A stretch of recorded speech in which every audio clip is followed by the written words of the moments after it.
આજે એક ભિલોડા અને મેઘરજ વિધાનસભાના ધારાસભ્ય તરીકે માનનીય મુખ્યમંત્રી શ્રી સરકારમાં આપણે એક રાજ્ય કક્ષાનું પદ મળ્યું છે,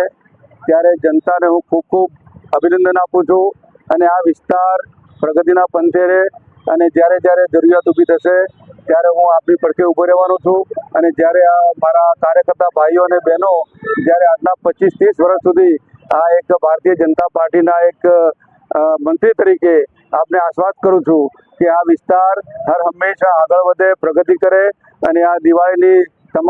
તમામ મારા ભાઈઓ અને બહેનોને શુભકામના પાઠવું છું। આજે જિલ્લાના પ્રમુખ ભારતીય જનતા પાર્ટીના ભીખાજી ઠાકોર, જિલ્લાના પ્રમુખ પ્રિયંકાબેન અને તમામ મારા જે ચૂંટાયેલા અને સરપંચશ્રીઓ અને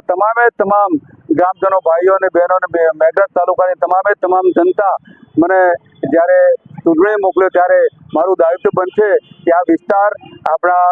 જે વિકાસના પંથે જાય એ માટેના હું પ્રયત્નો કરીશ અને 6 કરોડ વસ્તી આપણી ગુજરાતની છે, એમાં ગુજરાતનું મને જે પદ મળ્યું છે જે આદિવાસી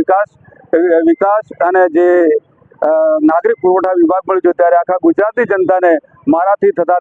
તમામ પ્રયત્નો કરીશ અને સરકારને ક્યાંય તકલીફમાં ના પડે અને સાથે રહી અમે કામ કરીશું એવી વાત કરું છું। અને આજે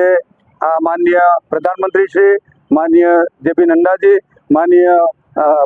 શાહ સાહેબ અને તમામ કેન્દ્રીય નેતૃત્વ અને જિલ્લાનું નેતૃત્વ, રાજ્યનું નેતૃત્વ, સંગઠન તમામનો હું આભાર માનું છું।